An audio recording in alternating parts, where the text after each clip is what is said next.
শুনলাম, অনেক কিছু শুনলাম, কিন্তু আমাদের মধ্যে কোনো পরিবর্তন নাই। কিন্তু আমরা শুধুমাত্র এটাকে শুনেছি নাকি অন্তর থেকে বিশ্বাসও করেছি? তাই আজকে আমি মনস্থির করেছি যে আপনার সামনে আমি সংক্ষিপ্তভাবে জাহান্নামটাকে তুলে ধরার চেষ্টা করব। যে আপনি আগে কি শুনেছেন জাহান্নাম সম্পর্কে, সেটা কেমন শুনেছেন, আর আজকে শুনে দেখুন যে আজকে আসলে জাহান্নামের বাস্তবতাটা কীরকম। আজকে আমরা পৃথিবীর জেলখানাকে কতই না কষ্টকর মনে করি, যেটা আমাদের এখন চলমান ট্রেন্ড, যা আমাদের পশ্চিমবঙ্গে এসআইআর চলছে, যে মানুষ কত কষ্টে রয়েছে এটা নিয়ে।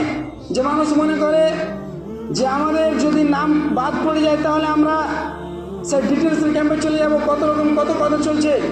কিন্তু আপনি কি একবার কল্পনা করে দেখেছেন যে যদিও আমার এসআইআর নাম বাদ পড়ুক বা না পড়ুক, যদি আমার সুন্দরবন নামটা চলেও আসে, কিন্তু নাম যতই ভালোভাবে আসুক বা নাই আসুক, এটা অবধারিত যে আপনাকে এক সময় মরতেই হবে।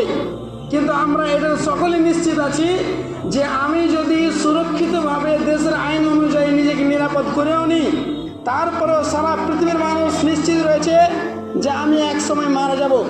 এবং মরে যাওয়ার পরপরই মানুষের কোনো ঠিকানা নাই, যেটা হচ্ছে মাত্র দুইটি ঠিকানা। যে মানুষ একজন মানুষ মরে যাওয়ার পরে তার দুইটি ঠিকানা হয়, হয় জাহান্নাম হয় জান্নাত। তো আপনি একবার চিন্তা করে দেখুন, যদি আজকে আপনার নামটা থেকে যায় তা আপনি মনে করেন আমি মুক্ত স্বাধীন লোক, আমার কোনো টেনশন নাই।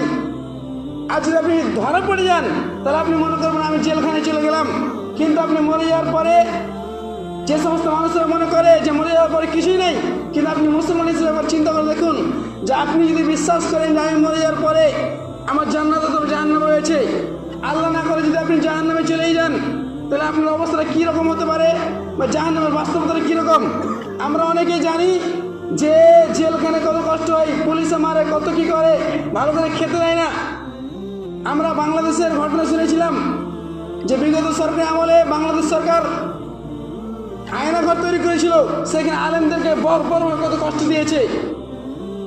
কিন্তু আপনি এবার কল্পনা করেছেন যে আল্লাহর জেলখানা, আল্লাহর জাহান্নাম কত কষ্টদায়ক হবে। তো আমি আজকে আপনাকে সংক্ষিপ্তভাবে আমার জানা অনুপাতে আপনাকে জাহান্নাম চেনার চেষ্টা করব যে জাহান্নামটা আসলে কী জিনিস, একবার আপনি কল্পনা করে দেখুন।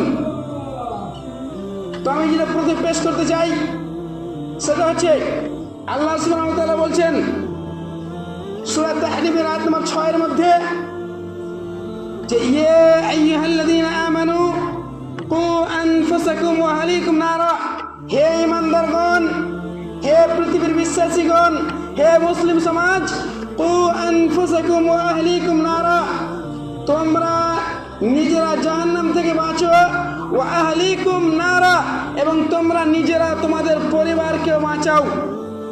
অর্থাৎ অত্র আয়াতে আল্লাহ সুবহানাহু ওয়া তাআলা সাবধান করছেন, হে পৃথিবীর মুসলিম সমাজ, হে আল্লাহকে বিশ্বাসকারী লোকেরা, তোমরা নিজেরা জাহান্নাম থেকে তো বাঁচবেই, তোমরা তোমাদের স্ত্রী ছেলে মেয়েদেরকে জাহান্নাম থেকে বাঁচার চেষ্টা করো। কেন? জাহান্নাম কতটা কষ্টদায়ক হবে যে আল্লাহ তাআলা বলছেন হে পৃথিবীর মানুষ, তোমরা তো বাঁচবেই, তোমরা তোমাদের পরিবার ছেলে মেয়েদেরকে চেষ্টা করো যে তারা যেন জাহান্নাম থেকে বেঁচে যায়। তো জাহান্নাম কেন কষ্টদায়ক হবে? আল্লাহ সুবহানাহু ওয়া তাআলা তার পরের অংশে বলছেন ওয়াকুদুহান নাস ওয়াল হিজারা, যে জাহান্নামের জ্বালানি হবে, ওয়াকুদুহান নাস ওয়াল হিজারা, জাহান্নামের জ্বালানি হবে মানুষ এবং পাথর। আমরা পৃথিবীতে যখন ভাত রান্না করি আমরা গ্যাসের আগুন ব্যবহার করি, খড় ব্যবহার করি, কাঠ কয়লা ব্যবহার করি, কিন্তু আল্লাহ সুবহানাহু ওয়া তাআলা বলছেন যে ওয়াকুদুহান নাস ওয়াল হিজারা, জাহান্নামের জ্বালানি হবে, গ্যাসও হবে না, কয়লাও হবে না, জাহান্নামের জ্বালানি হবে মানুষ এবং পাথর। আমরা অনেকেই হিন্দু ভাইদেরকে দেখেছি আগুনে পুড়তে, তাকে কাঠে দ্বারা পোড়াই, কিন্তু আমরা কি কোনোদিন শুনেছি যে পাথর পুড়ে যাচ্ছে? কিন্তু আল্লাহ সুবহানাহু ওয়া তাআলা বলছেন যে জাহান্নামের জ্বালানি হবে মানুষ এবং পাথর। যদিও আমরা নিজ চোখে এখনো দেখিনি যে পাথরকে জ্বলতে, কিন্তু একবার কল্পনা করে দেখুন যদি পাথরে আগুন ধরে যায় তাহলে পাথরের আগুনের তীব্রতাটা কেমন হতে পারে। এই কথা আল্লাহ তাআলা বলছেন, হে পৃথিবীর মানুষ, তোমরা তোমাদের পরিবারকে বাঁচাও ওই জাহান্নাম থেকে, যেই জাহান্নাম মানুষ এবং পাথর দিয়ে জ্বালানো হবে। তাহলে আসি আমরা তো শুধুমাত্র শুনলাম যে জাহান্নামের আগুন, যে পাথর এবং মানুষ ধরে জ্বলবে। তাহলে আমরা দেখিনি যে জাহান্নামের আগুনের তীব্রতাটা কীরকম হতে পারে। আমরা যখন বিভিন্ন আগুনের তাপ দেখি, খড়ের আগুন যখন জ্বালাই এবং যখন গ্যাসের আগুন জ্বলে বা কয়লার আগুন জ্বলে, তখন এক একটা আগুনের তীব্রতা, এক একটা আগুনের তাপ এক এক রকম হয়। খড়ের আগুনের তাপ কখনো কয়লার সমান হবে না, এবং গ্যাসের আগুনের তাপ এবং কয়লার আগুনের তাপ বিভিন্ন ক্ষেত্রে বিভিন্ন পর্যায়ে ভাগ হয়ে যায়। অর্থাৎ আমরা পৃথিবীতে একই আগুন কিন্তু বিভিন্ন সময় বিভিন্ন তাপ হতে দেখি। কিন্তু আল্লাহ তাআলা জাহান্নামের আগুনকে কিরকম তীব্রতা দিয়ে, কিরকম তাপ দিয়ে সৃষ্টি করেছেন একবার শুনি। সহিহ বুখারীর বর্ণনা, রাসূল সাল্লাল্লাহু আলাইহি ওয়াসাল্লাম বলছেন, হাদিহি নারুকুম হাদিহি আল্লাতী ইউকাদু বানু আদম। হে পৃথিবীর মানুষ, হে পৃথিবীর আদম সন্তান, যে আগুন তোমরা পৃথিবীতে প্রজ্বলিত করছো, যে আগুন তোমরা জ্বালাচ্ছ, এই আগুনটা কোন আগুন? এটা হচ্ছে জুজউম মিন 70 জুজআম মিন নারে জাহান্নাম। এই আগুনটা হচ্ছে জাহান্নামের আগুনের 70 ভাগের 1 ভাগ। অর্থাৎ আপনি পৃথিবীতে কত ইটের ভাটা জ্বলতে দেখেছেন, কত কি জ্বলতে দেখেছেন, যত সর্বোচ্চ আগুন রয়েছে পৃথিবীতে, এই আগুনের চাইতে রাসূল সাল্লাল্লাহু আলাইহি সাল্লামের পরিভাষা অনুযায়ী জাহান্নামের আগুন হচ্ছে এই আগুনের চাইতেও আরো 69 গুণ বেশি। অর্থাৎ জাহান্নামের আগুনের তাপ 70 ভাগ করে মাত্র 1 ভাগ আমাদের পৃথিবীতে দেওয়া হয়েছে। তারপরে আজকে আগুনের তাপ কত আমরা পৃথিবীতে দেখতে পাই। আপনি কল্পনা করে দেখবেন যে জাহান্নামের আগুন কত কষ্টদায়ক হবে। আপনি পৃথিবীতে দেখবেন মাত্র 30 সেকেন্ড 40 সেকেন্ড হাতটা দিয়ে দেখবেন কতটা কষ্টদায়ক হতে পারে। তারপর আছি আমরা জাহান্নামের আমরা তীব্রতা দেখলাম। এবার দেখবো আমরা জাহান্নামের গভীরতা কিরকম। যে আমরা বিভিন্ন জিনিসের বিভিন্ন গভীরতা আমরা মাপ করি। আজকে বিজ্ঞানিকরা অনেক জিনিসের উচ্চতা নিম্নতা, কত নিচে আছে কত উপরে আছে, এগুলো তারা মেপে নাই। পৃথিবীতে সর্বোচ্চ শৃঙ্গ কি উচ্চতা রয়েছে, কি নিচে রয়েছে। মাউন্ট এভারেস্টকে আমরা সকলেই জানি যে পৃথিবীর সর্বোচ্চ শৃঙ্গ। কিন্তু আপনি এবার কল্পনা করে দেখেছেন যে জাহান্নামের গভীরতা বর্ণনা করতে গিয়ে রাসূল সাল্লাল্লাহু আলাইহি ওয়াসাল্লাম কি বলেছেন? আসে আমরা হাদিস শুনি, সহিহ মুসলিমের হাদিস। আবু হুরায়রা রাদিয়াল্লাহু তাআলা আনহু বলেন, রাসূল সাল্লাল্লাহু আলাইহি ওয়াসাল্লামের সঙ্গে আমরা একবার একসঙ্গে বসেছিলাম। ইদ সামিয়া ওয়াজবাতান, এমনই সময় একটি বিকট আওয়াজ হলো। তখন রাসূল সাল্লাল্লাহু আলাইহি ওয়াসাল্লাম বলছেন, আতাদরুনা মা হাযা, হে সাহাবীগণ তোমরা কি বলতে পারো যে এটা কিসের আওয়াজ? তখন সাহাবীগণ এক বাক্যে বললেন, আল্লাহ ওয়া রাসূলুহু আলাম, এটা কিসের আওয়াজ আমরা জানি না, আল্লাহ এবং আল্লাহ রাসূলই ভালো জানেন।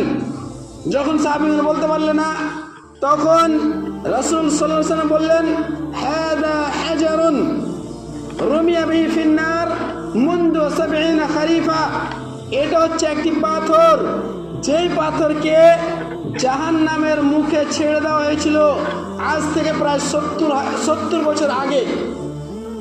এবং ফাহুয়া ইয়াহবি আল-আন, এবং এখন এই জাহান্নামের পাথরটি জাহান্নামের তলদেশে থেকে গেল। অর্থাৎ অত্র হাদিস দ্বারা আমরা কি বুঝলাম?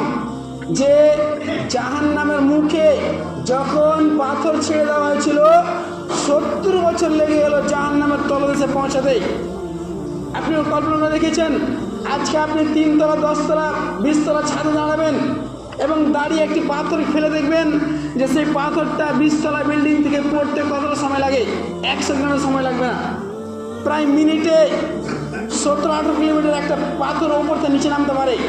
এত জোরে একটা পাথর নামবে, কিন্তু 1 দিন নয়, 2 দিন নয়, 5 দিন নয়, 10 দিন নয়, বছর নয়, 3 বছর নয়, বছরকে বছর করতে করতে প্রায় 70 বছর ধরে একটি পাথর নিচে নামতে থাকবে। এতটা হচ্ছে জাহান্নামের গভীরতা। এবার কল্পনা করে দেখুন যে জাহান্নাম কত বড় হতে পারে। তারপরে আমরা দেখি যে জাহান্নামের বিভিন্ন শাস্তি কিরকম হবে। আমরা হাদিস দ্বারা এটা জানতে পারি যে জাহান্নামে কিছু সাপ থাকবে, জাহান্নামে কিছু সাপ থাকবে, যে সাপগুলির আকৃতি হবে উটের মতো, যে সাপগুলির আকৃতি হবে উটের মতো, এবং সেই সাপগুলি একটা মানুষকে যদি একবার কামড় দেয় তাহলে সেই সাপের বিষক্রিয়া, সেই সাপের কামড়ের ব্যথা ওই ব্যক্তির উপরে থাকবে 40 বছর। একটি জাহান্নামের সাপ যদি একটি মানুষকে একবার কামড় দেয় তাহলে তার বিষক্রিয়া, তার ব্যথা থাকবে 40 বছর। কত ভয়ঙ্কর এবং কত কঠিন হবে সে আযাব। আমরা তো এই হাদিস এবং কোরআনের কথাগুলি শুনে আমাদের চোখে জল আসে না, কিন্তু সাহাবীগণ যখন শুনতেন, অত বড় ঈমান অধিকারী তারা, তারপরে তাদের চোখ দিয়ে জল ঝরে যেত যে জাহান্নাম কত কষ্টদায়ক হবে, ঝরঝর করে জল পড়ে তার চোখ থেকে। কিন্তু আজকে আমাদের অন্তরগুলো এত পাথর হয়ে গেছে। আজকে আমি বক্তব্য দিচ্ছি, তার মানে আমি যে সম্পূর্ণ ইমানদার তাও বলছি না। আজকে আমাদের অন্তরগুলো পাথর হয়ে গেছে। আজকে আমরা পাপ করতে করতে আমাদের অন্তরগুলো নিষ্ঠুর হয়ে গেছে। জাহান্নামের ভয়ে আমাদের অন্তরে কাঁপুনি তৈরি হয় না। কিন্তু সাহাবীরা এত ইমানদার থাকা সত্ত্বেও, উসমান রাদিয়াল্লাহু আনহু এত ইমানদার থাকা সত্ত্বেও, যে উসমান কবরে আযাব শুনলে তার চোখ দিয়ে জল ঝরতো, কিন্তু আমরা এত পাপী হওয়া সত্ত্বেও আমাদের জীবনে একবারও জাহান্নামের কথা স্মরণে আসলো না। সম্মানিত ভাই আমার, একবার ভেবে দেখুন জাহান্নাম কত কঠিন হবে। তারপরে আসি যে জাহান্নামী, একজন জাহান্নামীর অবস্থান কীরকম হবে। আমরা আজকে কত বড় মানুষ, কেউ 5 ফুট, কেউ 6 ফুট, এতটাই, কিন্তু একজন জাহান্নামীর আকৃতি কীরকম হবে এই বর্ণনা দিতে গিয়ে রাসূল সাল্লাল্লাহু আলাইহি ওয়াসাল্লাম বলেছেন যে একজন জাহান্নামীর বসার জায়গা হবে বাইনা মক্কা ওয়াল মদিনা। একজন জাহান্নামীর বসার জায়গা হবে মক্কা থেকে মদিনা।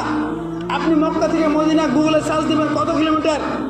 মক্কা থেকে মদিনা হচ্ছে প্রায় 450 কিলোমিটার জায়গা, যেখানে মানুষ কতটা ডিস্টেন্স। একটা জাহান্নামের বসার জায়গা হচ্ছে তার শরীরের আকৃতি, যে একটা মানুষের আকৃতি হবে জাহান্নামের বসার জায়গা, যে 450 কিলোমিটার যা মক্কা থেকে মদিনা, এত বড়। 2 নম্বর, একজন জাহান্নামীর দাঁত হবে মিসল উহুদিন। একজন জাহান্নামের দাঁত হবে উহুদ পাহাড়ের সমান। যারা মক্কায় গিয়েছেন তারা জানেন উহুদ পাহাড় কত বড়। উহুদ পাহাড়ের সমান হবে একজন জাহান্নামের দাঁত। তারপরে একজন জাহান্নামের চামড়া, একজন জাহান্নামের দেহের চামড়া হবে ইসনানি ওয়া আরবাউনা যিরাআন। একজন জাহান্নামের চামড়া হবে 42 গজ, 42 গজ প্রায় 84 হাত। একজন জাহান্নামীর শরীরের চামড়া হবে প্রায় 42 গজ মোটা। আমাদের চামড়া সামান্য একটু পাতলা জিনিস, কিন্তু আমরা 84 হাত মোটা একজন জাহান্নামীর চামড়া হবে। কল্পনা করতে পেরেছেন? এবং এই জাহান্নামী ব্যক্তিটার চামড়া এত মোটা কেন হবে, এর হিকমত আমরা একটু পরে জানতে পারবো। তারপরে একজন জাহান্নামীর উরু রান, পায়ের অবস্থা হবে বাইজা পাহাড়ের সমান। এগুলিকে সবগুলিকে 100 সমন্বয় করে দেখলে একজন জাহান্নামীর আকৃতি বিশাল আকৃতির হবে।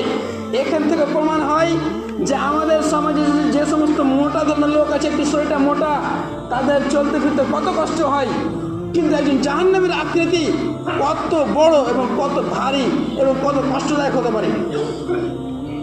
তো চলে আসি আমরা একজন জাহান্নামীর, আমরা জানলাম যে 42 গজ মোটা হবে। চামড়া এত মোটা কেন হবে? তাহলে আমরা দেখি সামনে যে জাহান্নামীর চামড়া এত কেন মোটা হবে। এইভাবে আমি এটা প্রমাণ পেশ করতে যাই সূরা নিসার আয়াত। আল্লাহ সুবহানাহু ওয়া তাআলা বলছেন যে জাহান্নামীরা যখন জাহান্নামে জ্বলতে থাকবে, হাজার হাজার বছর, লক্ষ লক্ষ বছর যখন জাহান্নামীরা জাহান্নামে জ্বলতে থাকবে, এই ব্যাপারে বলছেন যে জাহান্নামীরা যখন জাহান্নামে পড়বে তাদের চামড়াকে পরিবর্তন করে দেওয়া হবে। কেন? আল্লাহ তাআলা বলছেন ইন্নাল্লাযীনা কাফারু বিআয়াতিনা সাওফা নুসলিহিম নারা। যে সমস্ত ব্যক্তিরা আমার আয়াতকে অস্বীকার করেছে, যারা কুফরি করেছে, যারা ভালো কাজ করেনি, যারা ঈমানের পথে আসেনি, কি হবে? সাউফা নুসলিহিম নারা, আমি তাদের জন্য জাহান্নামে আগুনের ব্যবস্থা করব, জাহান্নামে তাদেরকে জ্বালাবো। তারপরে কুল্লামা নাজিয়াত জুলুদুহুম বাদদালনাহুম জুলুদান গায়রাহা, এবং তাদের চামড়া যখন জ্বলতে জ্বলতে জ্বলতে পুড়ে শেষ হয়ে যাবে, বাদদালনাহুম জুলুদান গায়রাহা, অতঃপর আমি তার চামড়াকে পরিবর্তন করে আবার একই চামড়া দিয়ে দেব। অর্থাৎ আমরা এখান থেকে প্রজ্ঞা জানতে পারি যে চামড়া মোটা হওয়ার উদ্দেশ্য হচ্ছে এক চামড়া ধীরে ধীরে অনেকক্ষণ ধরে পুড়তে পাবে। এবং আমরা আরো জানি যে একজন মানুষের চামড়া যদি শরীরে থাকে, তাহলে চামড়া যখন পুড়বে, মানুষের পুড়তে পুড়তে যখন চামড়াটা শেষ হয়ে যাবে, ভিতরের যে মাংসপেশি রয়েছে সেখানে কিন্তু সে অতটা অনুভব করবে না। যতটা কষ্ট মানুষ চামড়াতে পুড়ার বা শাস্তি অনুভব করে, ভিতর অতটা অনুভব করতে পারবে না। এই জন্য আমরা দেখে হবে, বা আমরা অনেকে দেখে হবে যে যখন একজন আগুনে জ্বলে যাওয়া রোগীকে ডাক্তারের কাছে নিয়ে যাওয়া হয়, তখন সেই ডাক্তার তাকে খুঁচিয়ে খুঁচিয়ে দেখে যে তার শরীরের অবস্থা ঠিক আছে কিনা, সে ব্যথা অনুভব করছে কিনা। একজন মানুষের যদি চামড়া পরিপূর্ণ পুড়ে যায়, তাহলে সে ওইরকম ব্যথা অনুভব করে না যতটা চামড়া থাকা অবস্থায় করে। এই জন্য এইখানে যেটা উদ্দেশ্য হচ্ছে চামড়া পরিবর্তন করে দেওয়ার, যে আল্লাহ তাআলা বলছেন বাদদালনাহুম জুলুদান গায়রাহা, যখন তার চামড়া পুড়তে পুড়তে পুড়তে শেষ হয়ে যাবে, আবার তাকে নতুন চামড়া দিয়ে দেওয়া হবে। কেন? লিয়াযুকুল আযাব, যাতে করে সে শাস্তি উপভোগ করতে পারে, যাতে সে কষ্ট উপভোগ করতে পারে। এটা হচ্ছে জাহান্নামের একটা শাস্তির দৃষ্টান্ত, যে তার চামড়া বারবার পরিবর্তন, আবার পুড়বে, আবার দেওয়া হবে, আবার পুড়ে শেষ হবে, আবার দেওয়া হবে চামড়া। এটা হচ্ছে জাহান্নামের একটা কষ্টের দৃষ্টান্ত। 2 নম্বরে চলে আসে বন্ধু আমার, আমাদের অন্তর কাঁপছে কিনা। 2 নম্বরে আমি এটা বলতে চাই, জাহান্নামে যখন জাহান্নামে পুড়তে থাকবে, পুড়তে পুড়তে পুড়তে অনেক কষ্টে কষ্টে রঞ্জিত হয়ে থাকবে, তখন তো আমরা জানি যখন আমরা গরম চলে আসে, জুন জুলাই মাসে কত কষ্ট হয় মানুষের। আমরা বাড়িতে এসে বলি আমাদের ছেলেদেরকে মেয়েদেরকে যে একটু আমাকে জল দাও, বা আমাদের বাড়িতে কোনো আত্মীয় আসলে আমরা তাকে ঠান্ডা জল এগিয়ে দিই ফ্রিজ থেকে বের করে। কিন্তু এখন একজন জাহান্নামী যখন জাহান্নামে জল চাইবে, কষ্টে বুকটা ফেটে পড়বে। এই অবস্থায় আল্লাহ সুবহানাহু ওয়া তাআলা সেই জাহান্নামী ব্যক্তিকে কি দেবে একবার শুনুন। আল্লাহ তাআলা বলছেন যে ইন্না আ'তাদনা লিল কাফিরিনা ইন্না আ'তাদনা লিয-যালিমিনা নারা, অবশ্যই অবশ্যই আমি জুলুমকারী ব্যক্তিদের জন্য, জাহান্নামীদের জন্য প্রস্তুত করে রেখেছি আগুন। তারপর তিনি বলছেন তার একটু পরেই যে আগুন থেকে পরিবেষ্টিত করে থাকবে চারদিক থেকে, ওয়া ইন ইস্তাগীথু ইউগাসু, যখন তারা যদি জল চায়, তারা যদি জাহান্নামে পুড়তে পুড়তে জল চায়, তখন কি করবে আল্লাহ তাআলা? কি হবে? ইউগাসু, যে কালমুলে, তাকে এমন একটি জল দেওয়া হবে যে অত্যন্ত ফুটন্ত তেলে তরণের মতো একটি জল দেওয়া হবে। আমরা যখন দোকানে দেখি মানুষ পুরি ভাজে, যে একটা মানুষ তেলকে ভাজতে ভাজতে ভাজতে এমন পরিণাম করে যে কত তেল টকবক টকবক করে, এইরকম একটি পানি জাহান্নামীকে দেওয়া হবে। তারপর তিনি বলছেন শুধু তাই নয়, ওই জাহান্নামীকে যখন সেই জলটা দেওয়া হবে, ইয়াসমিল ওজু, সেই জলের প্রভাবে যখন তার মুখে ঢেলে দেওয়া হবে, তখন তার চেহারা একবারে ঝলসে যাবে, ভাজা ভাজা হয়ে যাবে। কত কষ্টদায়ক হতে পারে যে জাহান্নামের জলের যে উত্তপ্ত যে টকবকে জল যখন তাকে দেওয়া হবে, সেই জলের প্রভাবে তার মুখ একবার ঝলসে যাবে। এবং শুধু তাই নয়, যখন ঝলসে যাবে, যখন গরম পানি মানুষের ভিতরে দিয়ে দেওয়া হবে, তখন সেই গরম পানির প্রভাবে তখন সেই ব্যক্তিটার নাড়িগুলি সবগুলোই তার পিছনে দাঁত দিয়ে বেরিয়ে যাবে। আরেকটি আয়াত পেশ করতে যাই, সেটা সূরা ইব্রাহিমের আয়াত। আল্লাহ তাআলা বলছেন যে যখন একজন জাহান্নামীকে জাহান্নামে জল পান করা হবে, ওয়াইসকা মিন মাইন সাদিদ, যখন জাহান্নামীকে জল পান করানো হবে, সেটা হবে মিন মাইন সাদিদ, রক্তপুঞ্জ মিশ্রিত জল। রক্ত পুঁজ মিশ্রিত জল একজন জাহান্নামীকে দেওয়া হবে। কত টকবগে, কত কষ্টদায়ক সেই রক্ত এবং পুঁজ হবে। শুধু তাই নয়, আল্লাহ সুবহানাহু ওয়া তাআলা বলছেন যে ইয়াতাজাররাহু, সেই যখন ঢোক গিলার চেষ্টা করবে, ভিতরে নেওয়ার চেষ্টা করবে, গিলার চেষ্টা করবে, ওয়ালা ইয়াকাদু ইউসিগু, সে তাকে সহজে গিলতে পারবে না, ভিতরে নিয়ে যেতে পারবে না। তারপর আল্লাহ তাআলা বলছেন ওয়া ইয়াতিহি বিল মাউত, অতঃপর তার চতুর্দিক থেকে, ওয়া ইয়াতিহিল মাউত মিন কুল্লি মাকান, চতুর্দিক থেকে তার কাছে মৃত্যু যেন হাজির হয়ে পড়েছে। সে কষ্টিত হয়ে তার কাছে যেন মৃত্যু চলে আসবে, এরকম ভাব। তারপরে আল্লাহ তাআলা বলছেন ওয়া মা হুয়া বিমাইয়িতিন, কিন্তু সেই ব্যক্তিটা ওরকম অবস্থায় মরবে না। আমরা পৃথিবীতে কষ্ট করতে করতে, রোগে ভুগতে ভুগতে, কত কষ্ট করতে করতে একটা পর্যায়ে মানুষ মরে যায়। মানুষ মনে করলে মরলে শান্তি পেয়ে গেল দুনিয়া থেকে, কিন্তু যখন জাহান্নামে একজন ব্যক্তি কষ্ট করতে করতে এমন অবস্থা হবে যে মানুষ যেন মরে গেলে এরকম ভাব। ওয়া মা হুয়া বিমাইয়িতিন, কিন্তু সেই ব্যক্তির জাহান্নামে কোনো মরণ হবে না। অন্য আয়াতে আল্লাহ তাআলা বলেন সুম্মা লা ইয়ামুতু ফিহা ওয়া লা ইয়াহইয়া, জাহান্নামে মানুষ মরবেও না, বাঁচবেও না। আমরা একটা কথা বলি যে মানুষটা দুনিয়াতে সুস্থ হলো না, মরেও না, বাঁচেও না। জাহান্নামের সঙ্গে একই হবে যে জাহান্নামে মানুষ কষ্ট থাকবে কিন্তু সে মরবে না, মরার উপক্রম হবে কিন্তু মরবে না। এই তো হচ্ছে কষ্ট।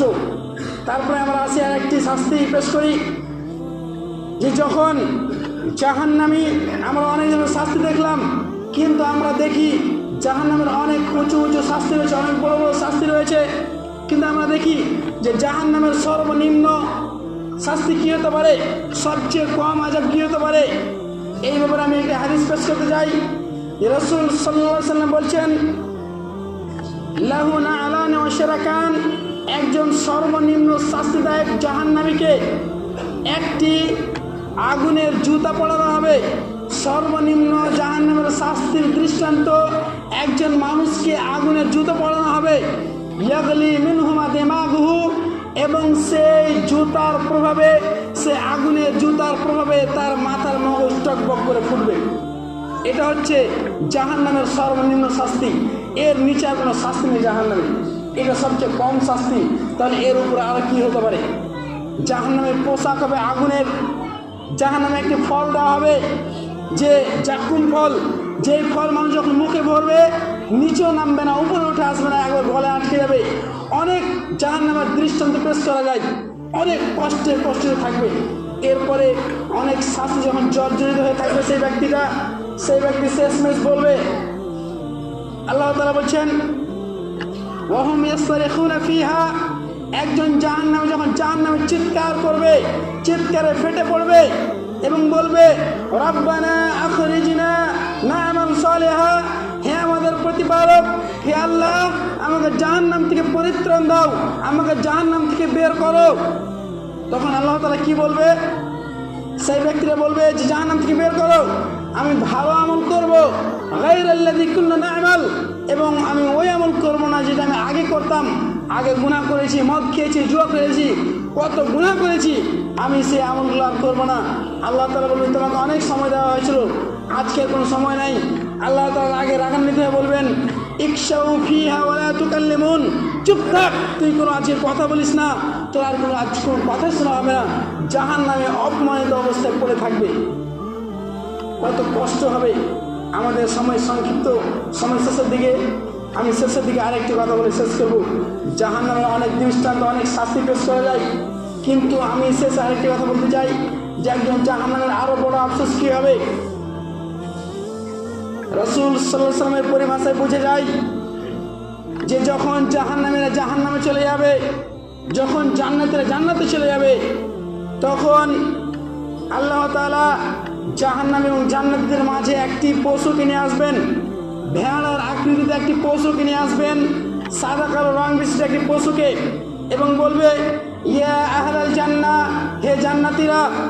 যদি আজকে আমার জান্নাতের বিষয় নয়, এটা পরের দিন বলবো, কিন্তু এটা হচ্ছে জাহান্নামের সঙ্গে সংশ্লিষ্ট।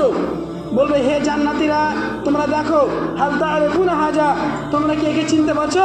তারা বলবে যে হ্যাঁ, এটাকে আমরা চিনতে পারছি, এটা হচ্ছে মউত। অতঃপর বলবে ইয়া আহলান নার হাল তা'রিফুনা হাজা, তোমরা কি চিনতে পারছো? বলবে হ্যাঁ আমরা কি চিনতে পারছি, এটা হচ্ছে মত।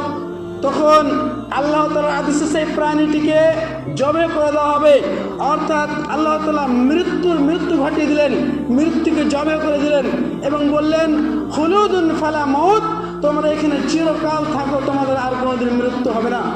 অর্থাৎ আমি এখান থেকে বলতে চাইলাম যে জাহান্নামের বিষয়টা, জাহান্নামীদের যখন জাহান্নামে বলা হবে যে আমি মৃত্যু দিয়ে দিলাম, তোমরা এখানে সারা জীবন থাকো আর তোমাদের কোনোদিন মৃত্যু হবে না, তখন একজন জাহান্নামের অবস্থা আর কি হতে পারে?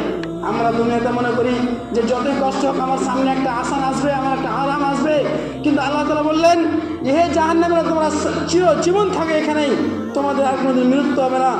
আল্লাহ তাআলা অন্য আয়াতে বলেছেন ফাদুকু ফালান নাযিদাকুম ইল্লা আযাবা, তোমরা এখানে আযাব কষ্ট ভোগ করতেই থাকো, তোমাদের কষ্ট বাড়া ছাড়া আর কোনো কিছুই হবে না। অর্থাৎ উত্তপ্ত তাপ কষ্ট বাড়তেই থাকবে। অর্থাৎ জাহান্নামে কোনো আরামের কোনো চিহ্নই থাকবে না। এই জন্য আল্লাহ তাআলা জাহান্নামে মৃত্যুর মত দিয়ে দিলেন যে মানুষ আর কোনোদিন মরবে না। তাই আমি বলবো সম্মানিত ভাই আমার, আপনি দুনিয়ার বুকে টাকা পয়সা অর্জন করেন ভালো কথা, কিন্তু পরকালকে ভুলে যান না, কারণ পরকালকে ভুলে গেলে আপনার অবস্থা অনেক কঠিন হতে পারে, আপনি জাহান্নামে যেতে পারেন এবং জাহান্নামে গেলে আপনার অবস্থাটা কী হতে পারে। অবশেষে আমি আল্লাহ তাআলার কাছে দোয়া করি যেন আল্লাহ তাআলা আমাদের সবাইকে জাহান্নাম থেকে বাঁচার তৌফিক দেন, আমিন।